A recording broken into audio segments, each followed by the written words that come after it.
Hi hi hello ನಮಸ್ಕಾರ ಎಲ್ಲರಿಗೂ nature spirit nine at Kannada tarot card ರೀಡಿಂಗಿಗೆ ವೆಲ್ಕಮ್. ಇವತ್ತು ನಾನು ತಗೋತಾ ಇರುವಂತಹ ರೀಡಿಂಗ್ ಯಾವುದು ಗೊತ್ತಾ? ನೀವೇ ಅತಿ ಹೆಚ್ಚು ನಂಬಿದಂತಹ ವ್ಯಕ್ತಿಯಿಂದ ನಿಮಗಾಗುವಂತಹ ಮೋಸಗಳೇನು? ಇಷ್ಟು ದಿನ ನಾನು ತಗೋತಾ ಇರೋದು ಹೇಗೆ ತಗೋತಾಗಿದೆ ಅಂದರೆ, ನೀವೇ ನಂಬಿದಂತಹ ವ್ಯಕ್ತಿಯಿಂದ ನಿಮಗೆ ಮೋಸ ಆಗುತ್ತಾ ಇಲ್ವಾ ಅನ್ನುವಂತಹ ವಿಚಾರಕ್ಕೆ ಸಂಬಂಧಪಟ್ಟಂತಹ ರೀಡಿಂಗನ್ನು ಮಾಡ್ತಿದ್ದೆ. ಆದರೆ ಈಗ ನಾನು ತಗೋತಾ ಇರೋದು ಏನು ಅಂದರೆ, ಯಾವೆಲ್ಲ ಮೋಸಗಳು ಆಗಬಹುದು ಅನ್ನೋದನ್ನ ಕಾರ್ಡ್ಸಿನ ಮೂಲಕವೇ ತಗೊಂಡ್ಬಿಡೋಣ. ನೀವೇ ನಂಬಿರುವಂತಹ ವ್ಯಕ್ತಿಯಿಂದ ಯಾವೆಲ್ಲ ಮೋಸಗಳಾಗಬಹುದು ಅನ್ನೋದನ್ನೇ ತಗೊಂಡ್ಬಿಡೋಣ. ಓಕೆನಾ? ಸೊ ಮೋಸ ಆಗುತ್ತಾ ಇಲ್ವಾ ಅಲ್ಲ, ಆದರೆ ಯಾವ ಮೋಸಗಳಾಗಬಹುದು ಅನ್ನೋದ್ರ ಬಗ್ಗೆನೇ ನಾವು ರೀಡಿಂಗನ್ನು ತಗೊಂಡ್ಬಿಡೋಣ. ಓಕೆ, ಸೊ ಇದೆಲ್ಲವೂ ಕೂಡ ಇನ್ ಜನರಲ್ ಆಗಿರುವಂತಹ ರೀಡಿಂಗ್ ಆಗಿರೋದ್ರಿಂದ ನಿಮಗೆ ರೆಸೋನೇಟ್ ಆದರೆ ಮಾತ್ರ ತಗೊಳ್ಳಿ. ಹಾಗೆಯೇ ಸ್ಕ್ರೀನ್ ಮೇಲೆ ಕಾಣ್ತಾ ಇರುವಂತಹ ಒಂದು ನಂಬರ್, ಅದು ಪರ್ಸನಲ್ ರೀಡಿಂಗಿನ ನಂಬರ್ ಆಗಿರುತ್ತೆ. ಯಾರಿಗೆಲ್ಲ ಪರ್ಸನಲ್ ರೀಡಿಂಗಿನ ಅವಶ್ಯಕತೆ ಇದೆಯೋ ಅವರೆಲ್ಲರೂ ಕೂಡ ವಾಟ್ಸಪ್ ಮೆಸೇಜ್ ಅನ್ನ ಮಾಡೋದ್ರ ಮೂಲಕ ಪೇ ಮಾಡಿ ನಿಮ್ಮ ರೀಡಿಂಗ್ಸ್ಗಳನ್ನ ನೀವು ತಗೋಬಹುದಾಗಿರುತ್ತೆ. ಓಕೆ, ಸೊ ರೀಡಿಂಗ್ಗಳನ್ನ ತಗೊಳ್ಳೋದಕ್ಕೆ ಮುಂಚಿತವಾಗಿ ಆಸ್ ಯೂಶುವಲ್ ಆಗಿ ನೀವು ಆಪ್ಷನ್ಗಳನ್ನ ತಗೋಬೇಕು. ಆಪ್ಷನ್ ಎಲ್ಲಿದೆ ಅನ್ನೋದಾದ್ರೆ, ಇಲ್ಲಿ ನೀವು ನೋಡ್ತಾ ಇರುವಂತಹ ಸ್ಪಿರಿಟ್ಸ್ ಹತ್ರನೇ ಆಪ್ಷನ್ ಇದೆ. ರೆಡ್ ಕಲರ್ ಇರುವಂತಹ ಫ್ಲವರ್ ಅನ್ನ ನೀವು ಆಯ್ಕೆ ಮಾಡ್ಕೊಂಡ್ರೆ ಪಾಯಲ್ ನಂಬರ್ 1, ಯೆಲ್ಲೋ ಕಲರ್ ಇರುವಂತಹ ಫ್ಲವರ್ ಅನ್ನ ನೀವು ಆಯ್ಕೆ ಮಾಡ್ಕೊಂಡ್ರೆ ಪಾಯಲ್ ನಂಬರ್ 2 ಆಗಿರುತ್ತೆ. ಅಂದ್ರೆ ನೀವು ಸ್ಪಿರಿಟ್ಸ್ ಗಳನ್ನ ಕರೆಕ್ಟ್ ಆಗಿ ನೀವು ನೋಡ್ತಾ ಇದ್ರೆ, ರೆಡ್ ಕಲರ್ ಇರುವಂತಹ ರೋಸ್ ಫ್ಲವರ್ ಅನ್ನ ನೀವು ಆಯ್ಕೆ ಮಾಡ್ಕೊಂಡ್ರೆ ಪಾಯಲ್ ನಂಬರ್ 1, ಯೆಲ್ಲೋ ಕಲರ್ ಇರುವಂತಹ ಫ್ಲವರ್ ಅನ್ನ ಆಯ್ಕೆ ಮಾಡ್ಕೊಂಡ್ರೆ ಪಾಯಲ್ ನಂಬರ್ 2 ಆಗಿರುತ್ತೆ. ಆಯ್ಕೆಯನ್ನು ಮಾಡ್ಕೊಳ್ಳುವಾಗ ಬಹಳ ಕಾನ್ಸಂಟ್ರೇಷನ್ ಇಂದ ಆಯ್ಕೆಯನ್ನು ಮಾಡ್ಕೊಳ್ಳುವಾಗ ನಿಮ್ಮ ಮನಸ್ಸಿನಲ್ಲಿರುವಂತಹ ವ್ಯಕ್ತಿ ಯಾರಿದ್ದಾರೋ ಅವರನ್ನ ನೆನಪಿಸ್ಕೊಳ್ಳಿ. ಒಂದು 9 ಬಾರಿ ಆದರೂ ಅವರ ಹೆಸರನ್ನ ನೆನಪಿಸ್ಕೊಳ್ಳೋದ್ರ ಮೂಲಕ ನಿಮಗೆ ಆ ವ್ಯಕ್ತಿಯಿಂದ ಯಾವ್ಯಾವ ಮೋಸಗಳಾಗಬಹುದು ಅನ್ನೋದ್ರ ಬಗ್ಗೆ ಡೀಟೇಲ್ಸ್ ಅನ್ನ ತಗೋಬಹುದಾಗಿರುತ್ತೆ. ಸ್ಪಿರಿಟ್ಸ್ಗಳು ನಿಮಗೆ ಡೀಟೇಲ್ಸ್ ಅನ್ನ ಕೊಡ್ತಾರೆ. ಓಕೆ, ಹಾಗೆಯೇ ಡಿಸ್ಕ್ರಿಪ್ಷನ್ ಬಾಕ್ಸ್ನಲ್ಲಿ ಪ್ರತಿ ಪೈಲಿನ ಟೈಮಿಂಗ್ಸ್ ಅನ್ನ ಕ್ಲಿಯರ್ ಆಗಿ ಮೆನ್ಷನ್ ಮಾಡಿರ್ತೀನಿ. ನೀವು ಯಾವ ಪೈಲನ್ನು ಸೆಲೆಕ್ಟ್ ಮಾಡ್ಕೊಂಡಿರ್ತೀರೋ ಆ ಪೈಲಿನ ಟೈಮಿಂಗ್ಸ್ ಅನ್ನ ನೋಡಿ ಸ್ಕಿಪ್ ಆಗಿ ನಿಮ್ಮ ರೀಡಿಂಗ್ಸ್ಗಳನ್ನ ನೀವು ತಗೋಬಹುದಾಗಿರುತ್ತೆ. Okay, so 1 2 3. ಸೊ ನೆನಪು ಮಾಡ್ಕೊಂಡ್ರಿ ಅಲ್ವಾ, ನೀವೇ ನಂಬಿದಂತಹ ಅತಿ ಹೆಚ್ಚು ನಂಬಿದಂತಹ ವ್ಯಕ್ತಿಯಿಂದ ನಿಮಗೆ ಯಾವ ಮೋಸಗಳಾಗಬಹುದು ಅನ್ನೋದನ್ನ ನಾವು ಸ್ಪಿರಿಟ್ಸ್ಗಳ ಬಳಿಯಲ್ಲಿ ಕೇಳ್ತಾ ಹೋಗೋಣ. ಸೊ ಸ್ಪಿರಿಟ್ಸ್ ಪ್ಲೀಸ್ ಹೆಲ್ಪ್ ಮಾಡಿ. ಸ್ಪಿರಿಟ್ಸ್, ಪಾಯಲ್ ನಂಬರ್ 1 ಈ ರೋಸ್ ಕಲರ್, ಪಾಯಲ್ ನಂಬರ್ 1 ಈ ರೆಡ್ ರೋಸ್ ಅನ್ನ ಯಾರೆಲ್ಲ ಆಯ್ಕೆ ಮಾಡ್ಕೊಂಡಿದ್ರ ಪಾಯಲ್ ನಂಬರ್ 1. ಸೊ ನೀವೇ ನಂಬಿದಂತಹ ವ್ಯಕ್ತಿಯಿಂದ ನಿಮಗಾಗುವಂತಹ ಮೋಸಗಳು ಏನು ಅನ್ನೋದ್ರ ಬಗ್ಗೆ ನಾವು ತಗೊಳ್ತಾ ಹೋಗೋಣ. ಸೊ ಆಲ್ರೆಡಿ ಒಂದು ಕಾರ್ಡ್ ಬಂದಿದೆ. Okay, so spirits next card ಕೊಡಿ.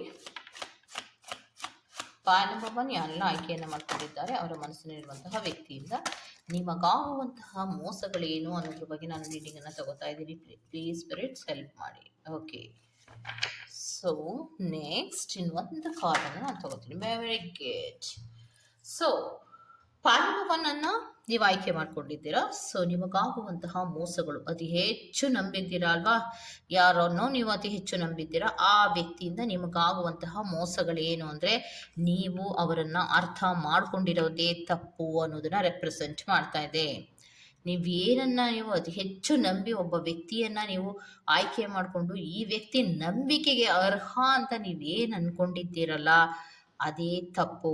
ಯಾಕಂದ್ರೆ ನೀವು ಅವರನ್ನ ಅರ್ಥ ಮಾಡ್ಕೊಂಡಿರೋದೇ ವಿರುದ್ಧ ದಿಕ್ಕಿನಲ್ಲಿ ಇದೆ ಅನ್ನೋದನ್ನ ರೆಪ್ರೆಸೆಂಟ್ ಮಾಡ್ತಾ ಇದೆ. ಆ ವ್ಯಕ್ತಿ ನಿಮಗೆ ಯಾವುದೇ ರೀತಿಯಲ್ಲಿಯೂ ಸಹಾಯ ಆಗಲಿ ಅಥವಾ ನಿಮಗೆ ಸಪೋರ್ಟಿವ್ ಆಗಿ ಇರೋದಕ್ಕೆ ಸಾಧ್ಯನೇ ಇಲ್ಲ. ನನಗೆ ಯಾರನ್ನೋ ನಾನು ಪರಿಚಯ ಮಾಡ್ಕೊಂಡಿದ್ದೀನಿ, ಅವರಿಂದ ಸಹಾಯ ಆಗಲೇಬೇಕಾ ಅನ್ನೋದಾದ್ರೆ ಸಹಾಯ ಆಗಬೇಕು ಅಂತ ಕೆಲವೊಬ್ರು ಮಾಡ್ಕೋತಾರೆ, ಕೆಲವೊಬ್ರು ಫ್ರೆಂಡ್ಶಿಪ್ಪಿಗೋಸ್ಕರ ಅಂದ್ರೆ ಎಮೋಷನಲ್ ವಿಚಾರಗಳನ್ನ ಶೇರ್ ಮಾಡ್ಕೊಳ್ಳೋದಕ್ಕೋಸ್ಕರ ಮಾಡ್ಕೋತಾರೆ. ಸೊ ಯಾವುದೇ ಉದ್ದೇಶದಿಂದ ನೀವು ಅವರನ್ನ ಫ್ರೆಂಡ್ಶಿಪ್ ಮಾಡ್ಕೊಂಡಿದ್ರು ಕೂಡ ಆ ವ್ಯಕ್ತಿಯನ್ನ ನೀವು ಅರ್ಥ ಮಾಡ್ಕೊಂಡಿರೋದೇ ತಪ್ಪು. ಆ ವ್ಯಕ್ತಿ ನಿಮ್ಮ ವಿರುದ್ಧವಾಗಿ ಇದ್ದಾರೆ ಅನ್ನುವಂಥದ್ದನ್ನ ರೆಪ್ರೆಸೆಂಟ್ ಮಾಡ್ತದೆ. ಮತ್ತೆ ಇನ್ನೊಂದು, ಆ ವ್ಯಕ್ತಿಯಿಂದ ನಿಮಗಾಗುವಂತಹ ಮೋಸ ಏನು ಅಂದ್ರೆ ನಂಬಿಕೆ ದ್ರೋಹ, ಪ್ರೀತಿಯ ದ್ರೋಹ ಅನ್ನುವಂಥದ್ದನ್ನ ರೆಪ್ರೆಸೆಂಟ್ ಮಾಡ್ತಾ ಇದೆ. ಇಶ್ಯೂಸ್ಗಳು ಜಾಸ್ತಿ. ಕೆಲವೊಬ್ಬರಿಗೆ ಯೂನಿವರ್ಸ್ನಲ್ಲಿ ಪ್ರೀತಿಯ ಮೋಸಗಳನ್ನ ಮಾಡ್ತಾರೆ, ಕೆಲವೊಬ್ಬರಿಗೆ ಯೂನಿವರ್ಸಿನಲ್ಲಿ ನಂಬಿಕೆಯ ದ್ರೋಹವನ್ನ ಮಾಡ್ತಾರೆ, ನಂಬಿಸಿ ಮೋಸ ಮಾಡುವಂತಹ ಕೆಲಸಗಳನ್ನ ಮಾಡ್ತಾರೆ. ಆ ವ್ಯಕ್ತಿಯಿಂದ ನಿಮಗೆ ಅತಿ ಹೆಚ್ಚು ನೋವಾಗುತ್ತೆ, ಸಂಕಟ ಆಗುತ್ತೆ, ಅಳು ಬರುತ್ತೆ, ಹೇಳ್ಕೊಳಕ್ಕಾಗಲ್ಲ, ಬಿಡಕ್ಕಾಗಲ್ಲ ಅನ್ನುವಂತಹ ಪರಿಸ್ಥಿತಿಗೆ ನೀವು ಬಂದು ನಿಲ್ಲುವಂತಹ ಸಾಧ್ಯತೆಗಳಿದೆ. ನಿಮ್ಮ ಮನಸ್ಸಿನಲ್ಲಿ ಯಾವುದೇ ವ್ಯಕ್ತಿಯನ್ನ ಇಟ್ಕೊಂಡ್ರು ಆ ವ್ಯಕ್ತಿಯಿಂದ ನಿಮಗೆ ಖಂಡಿತವಾಗಿಯೂ ಮೋಸ ಆಗೇ ಆಗತ್ತೆ ಅನ್ನುವಂಥದ್ದನ್ನ ರೆಪ್ರೆಸೆಂಟ್ ಮಾಡ್ತದೆ. ಮತ್ತೆ ನೆಕ್ಸ್ಟ್ ಕಾರ್ಡಿನಲ್ಲಿ ಏನು ಅಂದ್ರೆ, ಆ ವ್ಯಕ್ತಿಯನ್ನ ನೀವು ಯಾವಾಗಿನಿಂದ ಪರಿಚಯ ಮಾಡ್ಕೊಂಡಿದ್ದೀರೋ ಆವಾಗಿನಿಂದ ನಿಮ್ಮ ಜೀವನದಲ್ಲಿ ಕ್ಲಾರಿಟಿ ಅನ್ನೋದೇ ಇರೋದಿಲ್ಲ. ಯಾಕೆ ಕ್ಲಾರಿಟಿ ಅನ್ನೋದು ಇರೋದಿಲ್ಲ ಅಂದ್ರೆ, ಕಣ್ಮುಚ್ಚಿ ನಂಬ್ತೀರಾ, ಏನೇ ಹೇಳಿದ್ರು ಸರಿ ಅಂತೀರಾ, ಏನೇ ಹೇಳಿದ್ರು ನೀವು ಸರಿ ಅನ್ನೋದಕ್ಕೋಸ್ಕರವಾಗಿ ನಿಮ್ಮ ಜೀವನವು ಒಂದು ಆ ಕಡೆಯೂ ಇಲ್ಲ ಈ ಕಡೆಯೂ ಇಲ್ಲದ ಪರಿಸ್ಥಿತಿಗೆ ಬಂದು ನಿಂತಿದೆ, ಅರ್ಥವೇ ಆಗದ ಪರಿಸ್ಥಿತಿಗೆ ಬಂದು ನಿಂತಿದೆ. ಟು ಆಫ್ ಸೋರ್ಡ್ಸ್, ಯಾವ ಕಡೆ ಹೋದ್ರೂ ಕಷ್ಟ ಅನ್ನುವಂತಹ ಪರಿಸ್ಥಿತಿಗೆ ಬಂದಿದೆ. ಸೊ ಅಲ್ಲಿಗೆ ಕಣ್ಮುಚ್ಚಿ ನಂಬಿದಂತಹ ವ್ಯಕ್ತಿಯಿಂದ ಹಲವಾರು ರೀತಿಯ ನೋವುಗಳಿರಬಹುದು ಅಥವಾ ನಂಬಿಕೆಯ ದ್ರೋಹಗಳಿರ್ಬೋದು ಆಗುವಂತಹ ಸಾಧ್ಯತೆಗಳಿರುತ್ತೆ. ಇದು ಫೈನಾನ್ಷಿಯಲ್ ವಿಚಾರಕ್ಕಿರ್ಬೋದು, ಪ್ರೀತಿಯ ವಿಚಾರಕ್ಕಿರ್ಬೋದು, ಬಿಸ್ನೆಸ್ಸಿನ ವಿಚಾರಕ್ಕಿರಬಹುದು. ಯಾವುದೇ ವಿಚಾರವನ್ನ ನೀವು ಮನಸ್ಸಿನಲ್ಲಿ ಇಟ್ಕೊಂಡು ಈ ವ್ಯಕ್ತಿಯಲ್ಲಿ ಜೊತೆಯಲ್ಲಿ ಮೂವ್ ಅನ್ನ ಮಾಡಿದ್ರು ಕೂಡ ಆ ವ್ಯಕ್ತಿಯನ್ನು ನೀವು ಅರ್ಥ ಮಾಡ್ಕೊಂಡಿರೋದು ತಪ್ಪು. ಆ ವ್ಯಕ್ತಿ ನಿಮಗೆ ಬಹಳಷ್ಟು ತೊಂದರೆಗಳನ್ನ ಕೊಡ್ತಾರೆ ಅನ್ನುವಂಥದ್ದನ್ನ ರೆಪ್ರೆಸೆಂಟ್ ಮಾಡ್ತಾ ಇದೆ. ಬಿಕಾಸ್ ಈ ವ್ಯಕ್ತಿಯನ್ನ ಡೆವಿಲ್ ಅನ್ನೋದನ್ನ ರೆಪ್ರೆಸೆಂಟ್ ಮಾಡ್ತಾ ಇದೆ. ಡೆವಿಲ್ ಕಾರ್ಡ್ ರೆಪ್ರೆಸೆಂಟ್ ಮಾಡ್ತಾ ಇದೆ. ಈ ವ್ಯಕ್ತಿಯಲ್ಲಿ ಬಹಳಷ್ಟು ರೀತಿಯ ಸೆಲ್ಫಿಶ್ನೆಸ್ ಇರುವಂತದ್ದು ಇರ್ಬೋದು. ಯಾವುದೇ ರೀತಿಯಲ್ಲಿ ನೀವು ಮುಂದುವರಿಕೆಗಳನ್ನ ಮಾಡ್ತಾ ಇದ್ರೆ ಅಂದ್ರೆ ನೀವು ಬೆಳವಣಿಗೆಯನ್ನ ಸಹಿಸದೇ ಇರುವಂತಹ ಗುಣ ಈ ವ್ಯಕ್ತಿಯಲ್ಲಿ ಇರತ್ತೆ. ಅದು ಹೇಗೆ ನೀವು ಅವರನ್ನ ನಂಬಿ ನೀವು ನಂಬಿಕೆಗೆ ಅರ್ಹ ಅನ್ನುವಂತಹ ರೀತಿಯಲ್ಲಿ ಮನಸ್ಸಿನಲ್ಲಿ ಒಂದು ಜಾಗವನ್ನ ಕೊಟ್ರೋ ಅದೇ ವ್ಯಕ್ತಿಯಿಂದ ನಿಮಗೆ ನೋವುಗಳಾಗತ್ತೆ.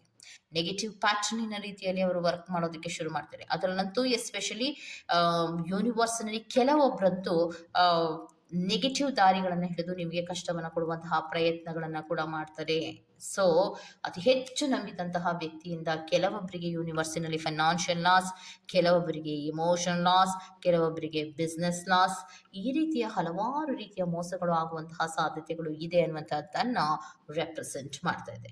ಇದಿಷ್ಟು ಇವೇನು ರೆಡ್ ಕಲರ್ ಇರುವಂತಹ ಫ್ಲವರ್ ಅನ್ನು ಆಯ್ಕೆ ಮಾಡ್ಕೊಂಡಿದ್ದೀರಾ ಅವರ ಡೀಟೇಲ್ಸ್. ನಿಮ್ಮ ಮನಸ್ಸಿನಲ್ಲಿ ಯಾವುದೋ ಒಬ್ಬ ವ್ಯಕ್ತಿಯನ್ನ ಏನು ಆಯ್ಕೆ ಮಾಡಿಕೊಂಡು ಅಥವಾ ಅವರನ್ನು ನೆನಪಿಸ್ಕೊಂಡು ಈ ವಿಡಿಯೋನ ನೋಡಿರ್ತೀರೋ ಆ ವ್ಯಕ್ತಿಯ ಸಂಪೂರ್ಣವಾದಂತಹ ಮಾಹಿತಿ ಆಗಿರುತ್ತೆ. ಇದೇ ತರಹವೇ ಅವರು ನಿಮಗೆ ಮೋಸವನ್ನ ಮಾಡುವಂಥದ್ದು. ಆಲ್ರೆಡಿ ಕೆಲವೊಬ್ಬರಿಗೆ ಶುರು ಆಗಿದೆ, ಆಲ್ರೆಡಿ ಮೋಸ ಮಾಡಿರೋದು, ಈಗ ಆಲ್ರೆಡಿ ಮೋಸವನ್ನ ಮಾಡಿದ್ದಾರೆ.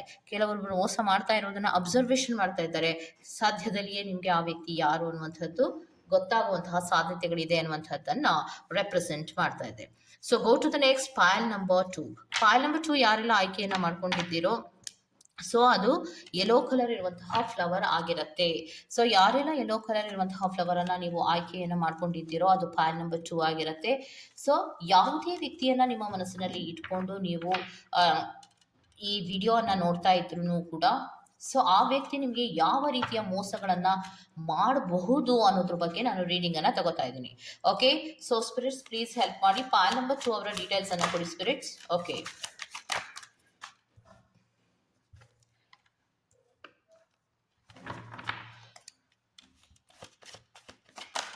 very good. Another one card spirit. Okay, so ಈ ವ್ಯಕ್ತಿಯಿಂದ ನಿಮಗೆ ಆಗುವಂತಹ ಮೋಸಗಳೇನು ಅಂದ್ರೆ ಜಡ್ಜ್ಮೆಂಟಿನ ವಿಚಾರಗಳಿದೆ. ಅಂದ್ರೆ ಈ ವ್ಯಕ್ತಿಯನ್ನು ಜಡ್ಜ್ ಮಾಡ್ತಾ ಇರುವಂತಹ ರೀತಿಯೇ ತಪ್ಪು ಅನ್ನುವಂಥದ್ದನ್ನ ರೆಪ್ರೆಸೆಂಟ್ ಮಾಡ್ತಾ ಇದೆ. ಯಾತಕ್ಕೆ ಅಂದ್ರೆ ಈ ವ್ಯಕ್ತಿಯಲ್ಲಿ ಎಲ್ಲ ವಿಚಾರಗಳ ತೀರ್ಮಾನಗಳನ್ನ ನೀವು ಅವರಿಗೆ ಕೊಟ್ಟಿರೋದ್ರಿಂದ ಸಾಧ್ಯದ ಮಟ್ಟಿಗೆ ನೀವು ಒಂಟಿಯಾಗಿ ಇರಬೇಕಾಗಿರುವಂತಹ ಪರಿಸ್ಥಿತಿಗಳು ಬಂದಿದೆ. ಕೆಲವೊಮ್ಮೆ ನಮ್ಮ ಕೆಲಸಗಳನ್ನ ನಾವೇ ಮಾಡಬೇಕಾಗಿರುವಂತಹ ಕೆಲವು ಸಂದರ್ಭಗಳಲ್ಲಿ ಅಥವಾ ಡಿಸಿಷನ್ಸ್ ತಗೊಳ್ಬೇಕಾಗಿರುವಂತಹ ಕೆಲವು ಸಂದರ್ಭಗಳಲ್ಲಿ ನಾವು ಒಬ್ಬರನ್ನ ನಂಬಿ ಆ ಡಿಸಿಷನ್ಸ್ ಅನ್ನ ಅವರು ಮಾಡಿ ಅನ್ನೋದನ್ನ ಬಿಟ್ಟಿರ್ತೀವಿ. ಯಾಕೆ ಅಂದ್ರೆ ಆ ವ್ಯಕ್ತಿ ನಮಗೆ ತುಂಬಾ ನಂಬಿಕೆ ಇರುತ್ತೆ. ಆ ವ್ಯಕ್ತಿ ಯಾವುದೇ ವಿಚಾರದಲ್ಲಿ ಡಿಸಿಷನ್ಸ್ ಅನ್ನ ತಗೊಂಡ್ರು ಕೂಡ ನಮಗೆ ಫೇವರಬಲ್ ಆಗದಂತಹ ಡಿಸಿಷನ್ಸ್ ಅನ್ನ ಕೊಡ್ತಾರೆ ಅನ್ನುವಂತಹ ಒಂದು ನಂಬಿಕೆಯಿಂದ ನಾವು ಅವರಿಗೆ ಎಲ್ಲ ಜವಾಬ್ದಾರಿಯನ್ನ ಕೊಟ್ಟಿರ್ತೀವಿ. ಆದ್ರೆ ಅದೇ ಜವಾಬ್ದಾರಿಯನ್ನ ಕೊಟ್ಟಿರೋದ್ರಿಂದಲೇ ಈಗ ನೀವು ಒಂಟಿಯಾಗಿ ಇರಬೇಕಾಗಿರುವಂತಹ ಪರಿಸ್ಥಿತಿಗಳು ಬಂದಿದೆ. ಓಕೆ.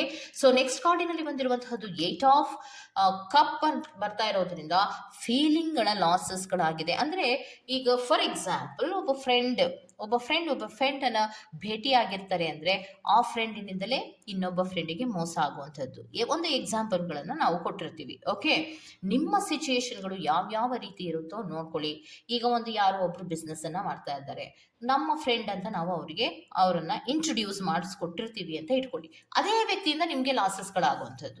ಇದರಿಂದ ಎಷ್ಟು ಬೇಜಾರುಗಳು ನಿಮಗೆ ಆಗ್ತಾ ಇರುತ್ತೆ ಅನ್ನೋದಾದ್ರೆ, ನಂಬಿಕೆಯ ದ್ರೋಹವನ್ನ ಮಾಡಿದ್ರಲ್ಲ, ನಾನು ಇಷ್ಟೊಂದು ನಂಬಿದ್ನಲ್ಲ, ಎಲ್ಲ ತೀರ್ಮಾನಗಳನ್ನ ಅವರಿಗೆ ಬಿಟ್ಟಿದ್ನಲ್ಲ, ಆದರೆ ಇಂತಹ ಪರಿಸ್ಥಿತಿಯಲ್ಲಿ ಒಂಟಿಯಾಗಿ ನನ್ನನ್ನು ಬಿಟ್ಟು ಹೊಟ್ಟೋದ್ರಲ್ಲ, ನನಗೆ ಇಷ್ಟೊಂದು ಲಾಸಸ್ಗಳಾಯ್ತಲ್ಲ ಅನ್ನುವಂತಹ ಬಹಳಷ್ಟು ಬೇಜಾರು ನಿಮಗೆ ಕಾಡುವಂತಹ ಸಾಧ್ಯತೆಗಳು ಇರುತ್ತೆ. ಮತ್ತೆ ಇನ್ನೊಂದು ಏನು ಅಂದ್ರೆ, ಕ್ಲಾರಿಟಿಯೇ ಇಲ್ಲದೆ ಒದ್ದಾಡ್ತೀರಾ. ಎಷ್ಟೋ ವಿಚಾರಗಳಲ್ಲಿ ಕ್ಲಾರಿಟಿಯೇ ಸಿಗದೆ ಒದ್ದಾಡ್ತಾ ಇರ್ತೀರಾ. ನಾನು ಮೋಸ ಹೋದೆ, ಇಷ್ಟೊಂದು ಮೋಸ ನಾನು ಹೇಗೆ ಹೋಗೋದಕ್ಕೆ ಸಾಧ್ಯ ಆಯಿತು, ನಾನು ಯಾವ ರೀತಿಯವ್ರನ್ನ ನಂಬಿಬಿಟ್ಟೆ, ಇಷ್ಟೊಂದು ಮೋಸದ ವ್ಯಕ್ತಿಯನ್ನ ನಾನು ನಂಬಿದ್ನಲ್ಲ, ನನಗೇನಾಗಿತ್ತು, ಈ ರೀತಿ ಹಲವಾರು ಯೋಚನೆಗಳನ್ನು ನೀವು ಮಾಡುವಂತಹ ಸಾಧ್ಯತೆಗಳಿರುತ್ತೆ. ಮತ್ತೆ ಪದೇ ಒಂದು ಕನಸು ನಿಮಗೆ ಬೀಳ್ತಾನೆ ಇರುತ್ತೆ. ಕೆಲವೊಬ್ಬರಿಗೆ ಯೂನಿವರ್ಸಿನಲ್ಲಿ ಆ ವ್ಯಕ್ತಿ ಸರಿ ಇಲ್ಲ ಅಂತ, ಆ ವ್ಯಕ್ತಿ ಸರಿ ಇಲ್ಲ ಅನ್ನುವಂತಹ ಕನಸುಗಳು ನಿಮಗೆ ಪದೇ ಬರ್ತಾ ಇದ್ರು ಕೂಡ ಯಾವುದೇ ರೀತಿಯ ಕ್ಲಾರಿಟಿಗಳನ್ನ ತಗೊಳ್ದಿರಾ ನೀವು ಮೂಮೆಂಟ್ಸ್ಗಳನ್ನ ತಗೊಳ್ತೀರಾ. ಆ ಮೂಮೆಂಟ್ಸ್ಗಳೇ ನಿಮ್ಮ ಈ ಫೇಡೆಡ್ ಮೂಮೆಂಟ್ಸ್ಗೆ ಕಾರಣ ಆಗಿದೆ. ಅಂದರೆ ನಿಮ್ಮ ಜೀವನದ ಕೆಲವೊಂದು ಕಷ್ಟದ ಪರಿಸ್ಥಿತಿಗಳಿಗೆ ಕಾರಣವಾಗಿದೆ ಅನ್ನುವಂಥದ್ದನ್ನ ರೆಪ್ರೆಸೆಂಟ್ ಮಾಡ್ತಾ ಇದೆ. ಯಾಕೆ ಅಂದ್ರೆ, ಯಾವುದೇ ವ್ಯಕ್ತಿಯನ್ನ ನಾವು ಜಡ್ಜ್ ಮಾಡುವಾಗ ಸಂಪೂರ್ಣವಾದಂತಹ ಜಡ್ಜ್ಮೆಂಟ್ ಅನ್ನ ನಾವು ಅಳೆದು ತೂಗಿಯೇ ಮಾಡಬೇಕು. ಯಾವುದೋ ಒಂದು ಕೆಲಸವನ್ನ ಅವ್ರು ನಮ್ಗೆ ಮಾಡಿಕೊಟ್ಟಿದ್ರೆ ಆ ಒಂದು ಕೆಲಸವನ್ನ ನೀವು ರಿಟರ್ನ್ ಆಗಿ ಮಾಡಬಹುದು. ಆದರೆ ನಮ್ಮೆಲ್ಲ ನಿರ್ಧಾರಗಳನ್ನ ಅವರಿಗೆ ಬಿಟ್ಟು, ನಮ್ಮೆಲ್ಲ ಬಿಸ್ನೆಸ್ಸಿನ ವಿಚಾರ ಇರ್ಬೋದು, ಪ್ರೀತಿಯ ವಿಚಾರ ಇರ್ಬೋದು, ಇದೆಲ್ಲವನ್ನ ಅವರಿಗೆ ಬಿಟ್ಟು ನಾವು ಸುಮ್ಮನೆ ಕೂತ್ಕೊಳ್ಳೋದು ಎಷ್ಟರ ಮಟ್ಟಿಗೆ ಸರಿ ಅನ್ಸುತ್ತೆ? ಸೊ ನಿಮಗೆ ಯಾವ ವಿಚಾರದಲ್ಲಿ ಮೋಸಗಳಾಗತ್ತೆ ಅಂದ್ರೆ, ಕೆಲವೊಂದು ತೀರ್ಮಾನಗಳ ವಿಚಾರಗಳಲ್ಲಿ ಮೋಸಗಳಾಗತ್ತೆ. ಯಾವುದೇ ತೀರ್ಮಾನ ಇರ್ಬೋದು, ಸೈಟ್ ಇರ್ಬೋದು, ಆಸ್ತಿ ಇರ್ಬೋದು, ಅಥವಾ ಫೈನಾನ್ಷಿಯಲ್ ಮ್ಯಾಟರ್ಗಳಿರ್ಬೋದು, ಪ್ರೀತಿಯ ಮ್ಯಾಟರ್ಗಳಿರ್ಬೋದು, ಯಾವುದೇ ವಿಚಾರದಲ್ಲಿ ಇರ್ಬೋದು, ಆ ವ್ಯಕ್ತಿಯಿಂದ ಜಡ್ಜ್ಮೆಂಟ್ ಅನ್ನೋದು ನಿಮಗೆ ಸಿಗೋದಿಲ್ಲ. ಆ ವ್ಯಕ್ತಿಯಿಂದಲೇ ನಿಮಗೆ ಮೋಸಗಳಾಗತ್ತೆ, ನಂಬಿದಂತಹ ವ್ಯಕ್ತಿಯಿಂದಲೇ ಮೋಸಗಳಾಗತ್ತೆ. ಇನ್ನೊಂದು ಏನು ಅಂದ್ರೆ, ಕರೆಕ್ಟಾಗಿ ಕ್ಲಾರಿಟಿಯೇ ಆ ವ್ಯಕ್ತಿಯಿಂದ ಸಿಗೋದೇ ಇಲ್ಲ. ಕ್ಲಾರಿಟಿಯನ್ನೇ ಕೊಡದೆ ನಿಮ್ಮನ್ನ ತುಂಬಾ ಹಿಂಸಿಸುವಂತಹ ಸಾಧ್ಯತೆಗಳು ಇರುತ್ತೆ. ಅದು ಪದೇ ಕನಸಿನಲ್ಲಿ ಬೀಳ್ತಾ ಇದ್ರು, ಕನಸು ನಿಮಗೆ ಸೂಚನೆಗಳನ್ನ ಕೊಡ್ತಾ ಇದ್ರು ಕೂಡ ಅದ್ಯಾವುದನ್ನ ಕೂಡ ಗಮನಿಸದೆ ನೀವು ಮುಂದಕ್ಕೆ ಮೂಮೆಂಟ್ಸ್ ಅನ್ನ ತಗೊಳ್ತಾ ಇರ್ತೀರಾ. ಅದಕ್ಕೆ ನಿಮ್ಮ ಜೀವನದಲ್ಲಿ ಹಲವಾರು ಕಷ್ಟಗಳು ಬರೋದಕ್ಕೆ ಸಾಧ್ಯ ಆಗಿದೆ ಅನ್ನೋದನ್ನ ಹೇಳ್ತಾ ಇದ್ದಾರೆ. ಸೊ ಇನ್ನೊಂದು ಲಾಸ್ಟ್ ಕಾರ್ಡ್ ಅನ್ನ ಕೊಡೋದಾದ್ರೆ ಯಾವ ಕಾರ್ಡ್ ಅನ್ನ ಕೊಡೋದಕ್ಕೆ ಇಷ್ಟಪಡ್ತೀರಾ ಸ್ಪಿರಿಟ್ಸ್? ಓಕೆ, ಸೊ ನೋಡಿ, ಕೆಲವೊಬ್ಬರಿಗೆ ಹಣಕಾಸಿನ ವಿಚಾರದಲ್ಲಿ, ಪ್ರಾಪರ್ಟಿ ವಿಚಾರಗಳಲ್ಲಿ ನಿಮಗೆ ಕ್ಲಾಶಸ್ಗಳಾಗುವಂತಹ ಸಾಧ್ಯತೆಗಳು ಜಾಸ್ತಿ ಇರುತ್ತೆ. ಪ್ರಾಪರ್ಟಿಯ ವಿಚಾರಕ್ಕಿರ್ಬೋದು ಅಥವಾ ಬಿಸ್ನೆಸ್ಸಿನ ವಿಚಾರಗಳಿಗಿರ್ಬೋದು, ನಿಮ್ಮಿಬ್ಬರಲ್ಲಿಯೂ ಕ್ಲಾಶಸ್ಗಳಾಗತ್ತೆ. ಬ್ಯಾಕ್ ಸ್ಟ್ಯಾಬಿಂಗ್ ಅನ್ನು ರಿಪ್ರೆಸೆಂಟ್ ಮಾಡ್ತಾ ಇದೆ. ಈ ವ್ಯಕ್ತಿ ಹಣಕಾಸಿನ ವಿಚಾರಗಳಿಗೆ ಸಂಬಂಧಪಟ್ಟಂತೆಯೇ ಹೆಚ್ಚು ಪಾಲ್ ನಂಬರ್ 2 ಯಾರೆಲ್ಲ ಆಯ್ಕೆ ಮಾಡ್ಕೊಂಡಿದ್ದೀರಾ ಯೆಲ್ಲೋ ಕಲರ್, ಆ ಪಾಲ್ ನಂಬರ್ 2 ಯಾರೆಲ್ಲ ಆಯ್ಕೆಯನ್ನು ಮಾಡ್ಕೊಂಡಿದ್ದೀರಲ್ಲ ಯೆಲ್ಲೋ ಕಲರ್ ಫ್ಲವರ್ ಅನ್ನ, ಅವರಿಗೆ ಫೈನಾನ್ಷಿಯಲ್ ವಿಚಾರಗಳಲ್ಲಿ ನಿಮಗೆ ಹೆಚ್ಚು ಮೋಸಗಳಾಗುವಂತಹ ಸಾಧ್ಯತೆಗಳು ಬ್ಯಾಕ್ ಸ್ಟ್ಯಾಬಿಂಗ್ ಅನ್ನ ರೆಪ್ರೆಸೆಂಟ್ ಮಾಡ್ತಾ ಇದೆ. ಕೆಲವೊಮ್ಮೆ ಯೂನಿವರ್ಸ್ನೇ ಹೇಗಾಗಿದೆ ಅಂದ್ರೆ, ಫೈನಾನ್ಷಿಯಲ್ ಮ್ಯಾಟರ್ಗಳಲ್ಲಿ ಫ್ಯಾಮಿಲಿಯವರೇ ಮಾತಾಡಬೇಕಾಗಿರುವಂತಹ ಕೆಲವು ವಿಚಾರಗಳನ್ನ ಮಧ್ಯಸ್ಥಿಕೆ ವಹಿಸ್ತಾರೆ. ಬೇರೋರ್ವ ವ್ಯಕ್ತಿ, ಫ್ಯಾಮಿಲಿಗೆ ಅಲ್ಲದ ಬೇರೋರ್ವ ವ್ಯಕ್ತಿ ಅಥವಾ ಫ್ಯಾಮಿಲಿಗೆ ಸೇರಿದಂತಹ ದೂರದ ವ್ಯಕ್ತಿ ಯಾವಾಗ ಇನ್ವಾಲ್ವ್ ಆಗ್ತಾರೋ ಆ ವ್ಯಕ್ತಿಯಿಂದಲೇ ನಿಮಗೆ ಮೋಸಗಳಾಗತ್ತೆ. ಸ್ವಲ್ಪ ಹುಷಾರಾಗಿ ನೀವು ನೋಡ್ಕೊಂಡು ಮೂವನ್ನ ಮಾಡ್ಬೇಕಾಗತ್ತೆ ಅನ್ನುವಂಥದ್ದನ್ನ ರೆಪ್ರೆಸೆಂಟ್ ಮಾಡ್ತಾ ಇದೆ. ಯಾರನ್ನ ನಾವು ನಂಬಿ ಒಬ್ಬ ವ್ಯಕ್ತಿಯನ್ನ ಕೆಲವು ತೀರ್ಮಾನಗಳಿಗೋಸ್ಕರವಾಗಿ ಕರೆದಿರ್ತೀವೋ ಅದೇ ವ್ಯಕ್ತಿಯಿಂದಲೇ ನಿಮಗೆ ಮೋಸಗಳಾಗುವಂತಹ ಸಾಧ್ಯತೆಗಳಿರುತ್ತೆ. ಇದು ತುಂಬಾ ಬೇಜಾರನ್ನ ಕೊಡುವಂತಹದ್ದು. ಎಷ್ಟೋ ಲಾಸಸ್ಗಳು ಕೂಡ ಅದೇ ವ್ಯಕ್ತಿಯಿಂದಲೇ ಆಗತ್ತೆ.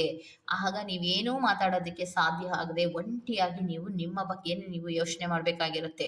ಅಂದ್ರೆ ಹೇಗ್ ಮಾಡ್ಬೋದಾಗಿತ್ತು, ನಾನು ಯಾಕೆ ಈ ರೀತಿ ನಂಬಿ ನಾನು ಮೂಮೆಂಟ್ಸ್ ಅನ್ನ ತಗೊಂಡೆ ಅನ್ನುವಂತಹ ಹಲವಾರು ವಿಚಾರಗಳಲ್ಲಿ ನೀವು ಬೇಜಾರು ಮಾಡ್ಕೊಳ್ಳುವಂತಹ ಸಾಧ್ಯತೆಗಳು ಇದೆ ಅನ್ನುವಂತಹದ್ದನ್ನ ರೆಪ್ರೆಸೆಂಟ್ ಮಾಡ್ತಾ ಇದೆ. ಓಕೆ, ಸೊ ಇದಿಷ್ಟು ಪಾಲ್ ನಂಬರ್ 2 ಅವರ ರೀಡಿಂಗ್ ಆಗಿರುತ್ತೆ. ಈ ತರಹದ ರೀಡಿಂಗ್ ನಿಮ್ಗೆ ಇಷ್ಟ ಆಗಿದ್ರೆ ದಯವಿಟ್ಟು ಸಬ್ಸ್ಕ್ರೈಬ್ ಮಾಡಿ, ಪಕ್ಕದಲ್ಲೇ ಇರುವಂತಹ ಬೆಲ್ ಐಕಾನ್ ಅನ್ನ ಪ್ರೆಸ್ ಮಾಡಿ. ನಾವು ನಿಮ್ಮನ್ನ ಮತ್ತೊಂದು ರೀಡಿಂಗ್ಗಳಲ್ಲಿ ಸಿಗ್ತೇನೆ ಅಂತ ಹೇಳ್ತಾ, ಅಲ್ಲಿವರೆಗೂ ಟೇಕ್ ಕೇರ್, ಬಾಯ್.